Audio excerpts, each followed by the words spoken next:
Di sebuah desa yang berhadapan langsung dengan samudra luas, hiduplah seorang gadis yang keberadaannya seringkali luput dari perhatian. Namanya Waruna. Ia bukanlah gadis tercantik di desa itu. Kulitnya sawo matang, ditempa oleh matahari pesisir yang tak kenal ampun. Rambutnya hitam legam, panjang dan seringkali sedikit berantakan oleh tiupan angin laut. Tubuhnya tidak tinggi semampai, melainkan sedang dan berisi, menunjukkan kekuatan tersembunyi. Namun, matanya teduh seperti perairan dangkal di pagi hari, menyimpan kedalaman yang jarang diselami orang. Waruna sering menghabiskan waktunya di bawah sebuah pohon waru tua yang tumbuh kokoh di tepi pantai.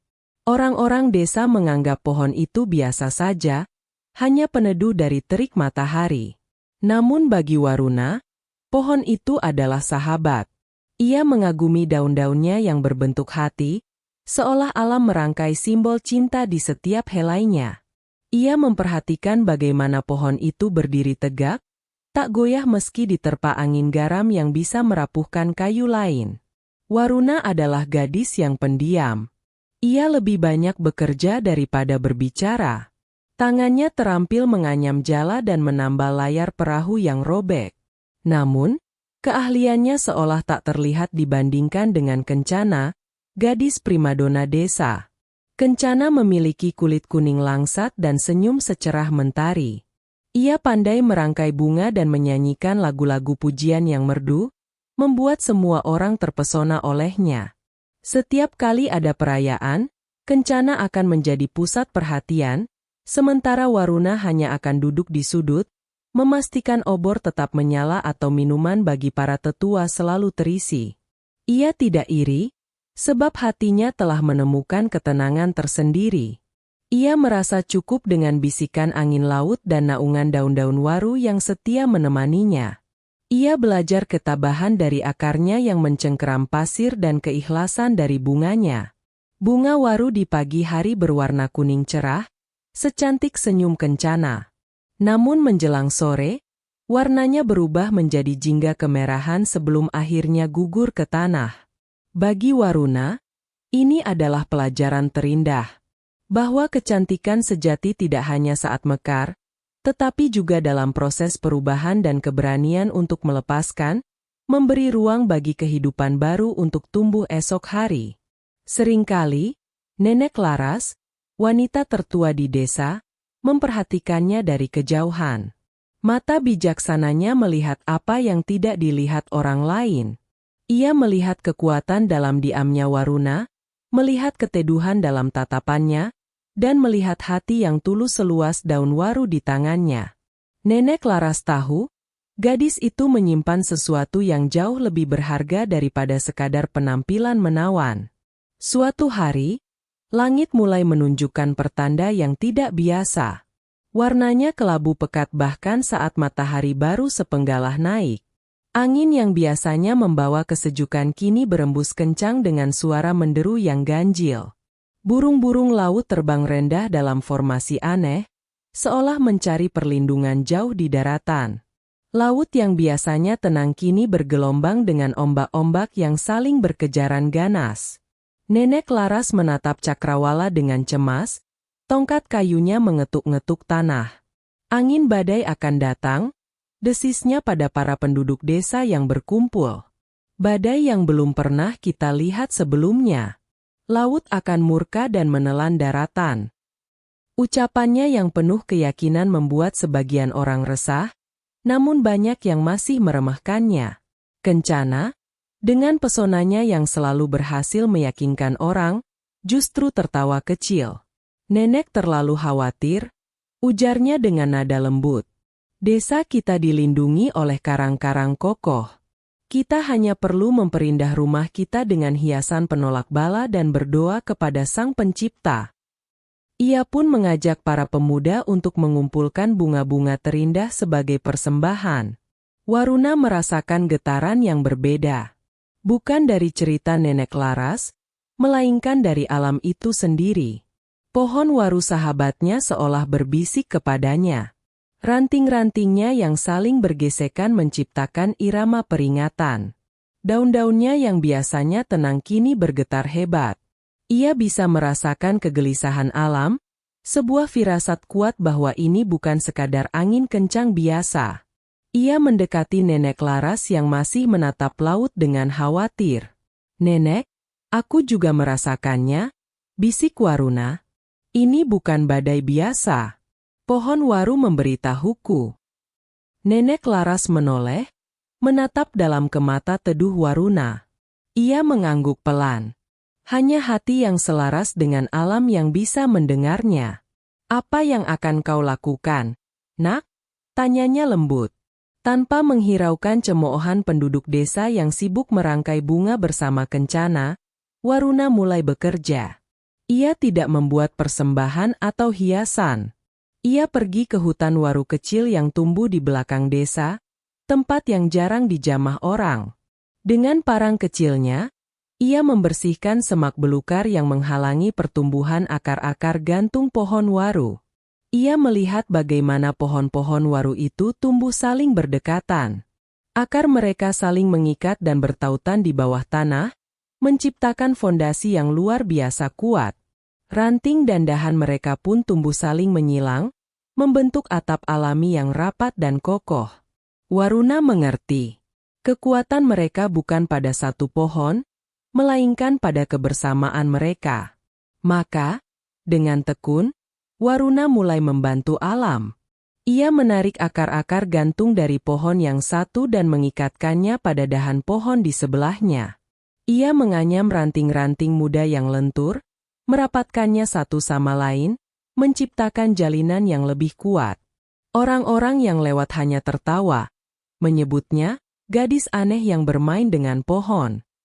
Kencana bahkan sempat berkata, "Waruna, lebih baik kau bantu kami berdoa daripada melakukan hal sia-sia." Waruna tidak menjawab. Tangannya terus bekerja, mengabaikan lecet dan goresan di kulitnya. Ia hanya fokus pada tugasnya. Ia mengumpulkan tali-tali ijuk yang kuat dan mengikat dahan-dahan besar, memastikan mereka saling menopang. Ia bekerja dari pagi hingga petang, dipandu oleh insting dan pelajaran yang ia dapat dari mengamati pohon waru selama bertahun-tahun. Nenek Laras datang membawakannya sebungkus nasi dan kendi berisi air. "Jangan pedulikan mereka," kata sang nenek sambil mengusap kepala Waruna. "Saat air bah datang, orang akan mencari daratan tertinggi, bukan bunga terindah. Kau sedang membangun daratan itu, Nak. Kau sedang membangun harapan." Dukungan itu memberikan Waruna kekuatan baru untuk melanjutkan pekerjaannya. Malam itu, badai benar-benar datang. Langit seolah terbelah oleh kilat yang menyambar-nyambar, diikuti gemuruh guntur yang memekakan telinga. Hujan turun bukan lagi sebagai tetesan, melainkan seperti seisi samudra ditumpahkan dari langit. Angin mengamuk dengan kekuatan mengerikan, mencabut pohon kelapa dari akarnya dan menerbangkan atap-atap rumah yang terbuat dari jerami. Penduduk desa yang semula tenang kini dilanda kepanikan. Mereka berlindung di dalam rumah masing-masing, memeluk hiasan bunga penolak bala yang kini layu dan hancur oleh rembesan air hujan. Teriakan ketakutan terdengar di antara deru badai. Rumah-rumah mulai bergetar, dinding-dinding kayu mulai retak di bawah tekanan angin yang tak henti-hentinya. Rumah Kencana, yang paling indah dihias, menjadi salah satu yang pertama hancur. Sebuah dahan pohon besar yang patah menimpa atapnya, membuat ia dan keluarganya berlari keluar di tengah hujan badai. Wajahnya yang cantik kini pucat pasi oleh rasa takut. Pesonanya luntur bersamaan dengan riasan bunganya. Ia melihat sekeliling, menyaksikan desa yang ia cintai porak-poranda. Ombak laut yang dijanjikan oleh karang sebagai pelindung, kini meluap dengan ganas. Air laut mulai naik ke daratan, menggenangi rumah-rumah dan menyeret apa saja yang dilaluinya. Orang-orang berlarian tanpa arah, mencari tempat yang lebih tinggi, namun seluruh daratan seolah akan tenggelam. Mereka akhirnya menyadari, keindahan dan doa saja tidak cukup untuk menghadapi amukan alam yang sesungguhnya.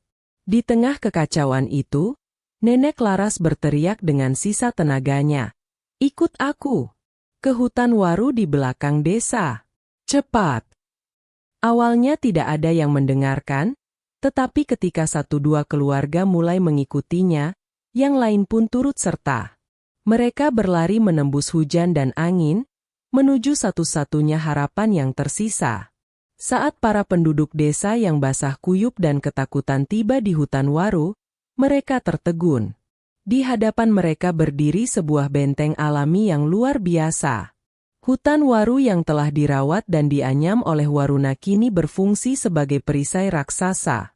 Dahan dan ranting yang saling terjalin rapat berhasil memecah kekuatan angin, meredamnya menjadi hembusan yang lebih lemah. Mereka melihat Waruna berdiri di sana, di bawah naungan teraman. Pakaiannya basah kuyup, rambutnya acak-acakan, namun matanya memancarkan ketenangan yang menular. Ia tidak berkata apa-apa, hanya mengulurkan tangannya, membantu anak-anak kecil dan orang tua untuk masuk ke area yang lebih terlindung di tengah-tengah rumpun pohon itu. Atap daunnya yang rapat menahan sebagian besar air hujan, menciptakan tempat berlindung yang relatif kering. Kencana menatap Waruna dengan pandangan tak percaya. Gadis yang selama ini ia anggap remeh, kini berdiri sebagai penyelamat mereka semua. Anyaman ranting dan akar yang tadi pagi ia tertawakan, kini menjadi dinding yang melindungi nyawa mereka dari amukan badai. Di bawah naungan pohon-pohon berdaun hati itu, mereka semua aman. Selama badai mengamuk, mereka duduk berdekatan, berbagi kehangatan tubuh. Mereka bisa mendengar suara angin yang menderu mengerikan di luar benteng alami itu, namun di dalam, mereka hanya merasakan getaran samar. Mereka menyadari bahwa kekuatan sejati tidak terletak pada penampilan yang indah, tetapi pada daya tahan, keteguhan, dan kemampuan untuk saling melindungi. Waruna tidak meminta pengakuan. Ia hanya sibuk memastikan semua orang baik-baik saja, membagikan ubi bakar hangat yang sempat ia siapkan. Dalam diamnya, ia telah mengajarkan pelajaran yang lebih berharga daripada ribuan kata-kata. Ia telah menunjukkan bahwa hati yang tulus dan tangan yang mau bekerja dapat membangun perlindungan yang lebih kokoh daripada benteng batu sekalipun. Ketika fajar menyingsing, badai telah berlalu. Yang tersisa hanyalah keheningan dan pemandangan yang memilukan. Desa mereka hancur lebur. Rumah-rumah rata dengan tanah, perahu-perahu nelayan hancur berkeping-keping. Pesisir yang indah kini dipenuhi puing-puing dan sampah lautan. Namun, di tengah kehancuran itu, semua penduduk desa selamat, tanpa ada satupun korban jiwa. Mereka keluar dari naungan hutan waru dengan perasaan campur aduk antara sedih dan syukur. Mereka menatap reruntuhan tempat tinggal mereka, lalu kembali menatap rumpun pohon waru yang berdiri kokoh. Hanya beberapa dahan yang patah, namun secara keseluruhan, benteng alami itu tetap tegak. Mereka sadar, mereka berutang nyawa pada pohon-pohon itu, dan pada gadis yang memahaminya. Kepala desa mendekati Waruna yang sedang membersihkan beberapa ranting yang patah. Dengan suara bergetar menahan haru, ia berkata, "Waruna, kami semua salah telah meremehkanmu. Kau telah menyelamatkan kami semua. Atas nama seluruh desa, kami berterima kasih." Seluruh penduduk desa menundukkan kepala sebagai tanda hormat dan terima kasih. Kencana, dengan mata yang sembab, menghampiri Waruna. Rasa malu dan sesal terlihat jelas di wajahnya. "Maafkan aku, Waruna," bisiknya tulus. "Aku hanya memikirkan keindahan yang tampak di mata, tetapi kau melihat kekuatan yang menopang kehidupan. Kau lebih bijaksana dariku." Waruna hanya tersenyum tipis dan menggenggam tangan Kencana. "Kita semua belajar hari ini," jawabnya lembut. Pemandangan itu menjadi titik balik bagi desa tersebut. Mereka tidak lagi memandang rendah hal-hal yang tampak sederhana. Mereka mulai melihat nilai di balik setiap pohon, setiap batu karang, dan setiap tanda alam. Hari itu, Waruna tidak lagi dilihat sebagai gadis biasa, tetapi sebagai penjaga pesisir yang bijaksana. Proses membangun kembali desa dimulai. Kali ini, mereka tidak lagi membangun dengan cara lama. Waruna, yang kini didengarkan oleh semua orang, memberikan usul. Jangan tebang pohon-pohon yang masih hidup, katanya. Gunakan dahan-dahan waru yang patah akibat badai. Kayunya ringan, tetapi sangat kuat dan tahan terhadap air garam. Para pria di desa itu terkejut saat mengangkat kayu waru. Mereka tak menyangka kayu yang terlihat biasa itu memiliki kekuatan yang luar biasa. Di bawah arahan Waruna dan para tetua, mereka mulai membangun rumah-rumah baru. Fondasinya mereka perkuat dengan meniru cara akar waru saling mengikat. Dinding dan atap mereka bangun menggunakan kayu waru yang liat dan tahan lama. Waruna juga mengajarkan para wanita cara memanfaatkan bagian lain dari pohon itu. Daunnya yang lebar mereka gunakan sebagai pembungkus makanan yang alami dan ramah lingkungan. Beberapa bagian kulit kayunya diolah menjadi tali-tali yang sangat kuat untuk mengikat perahu dan jala. Tidak ada bagian dari pohon waru yang terbuang sia-sia. Desa itu perlahan bangkit dari kehancuran. Rumah-rumah baru mereka mungkin tidak seindah dulu, tetapi jauh lebih kokoh dan menyatu dengan alam. Mereka tidak lagi membangun untuk pamer keindahan, tetapi untuk ketahanan dan keberlangsungan hidup. Semangat gotong royong terasa lebih kuat dari sebelumnya, diikat oleh pengalaman pahit yang telah mereka lalui bersama. Kencana pun turut serta dengan semangat baru. Ia tidak lagi merangkai bunga yang mudah layu. Ia kini membantu Waruna menanam bibit-bibit waru baru di sepanjang garis pantai, menciptakan sabuk hijau pelindung untuk generasi yang akan datang. Ia menemukan keindahan sejati dalam tindakan merawat dan melindungi, bukan lagi dalam pujian dan kekaguman sesaat. Bertahun-tahun kemudian, desa pesisir itu menjadi desa yang paling makmur dan tangguh di seluruh penjuru negeri. Rumah-rumah mereka yang kokoh, dikelilingi oleh sabuk hijau pohon waru, menjadi contoh bagi desa-desa lain. Mereka hidup dalam harmoni dengan alam, belajar membaca tanda-tandanya, dan menghormati setiap makhluk ciptaan Sang Pencipta. Waruna tumbuh menjadi seorang pemimpin yang dihormati, meskipun ia tetaplah pribadi yang sederhana dan tidak banyak bicara. Kebijaksanaannya tidak datang dari buku atau cerita, melainkan dari hatinya yang selalu terhubung dengan alam. Ia tidak pernah memerintah, tetapi selalu memberi contoh, menunjukkan jalan melalui tindakan nyata. Pohon waru menjadi simbol suci bagi desa itu. Setiap anak yang lahir akan dibawa ke bawah naungan hutan waru untuk didoakan, agar mereka tumbuh kuat, berhati teduh, dan bermanfaat bagi sesama, persis seperti filosofi pohon itu. Kisah tentang Waruna dan badai besar itu diceritakan turun-temurun, menjadi sebuah legenda yang tak lekang oleh waktu. Kisah itu menjadi pengingat abadi bagi mereka semua, bahwa kekuatan terbesar seringkali tersembunyi di dalam kesederhanaan, bahwa keindahan sejati bukanlah yang tampak oleh mata, melainkan yang dirasakan oleh hati, dan bahwa satu orang dengan hati yang tulus dan selaras dengan alam, mampu menjadi pelindung bagi banyak orang. Karena sesungguhnya, keteguhan hati yang berakar pada kebaikan akan menjadi naungan teraman di tengah badai kehidupan manapun.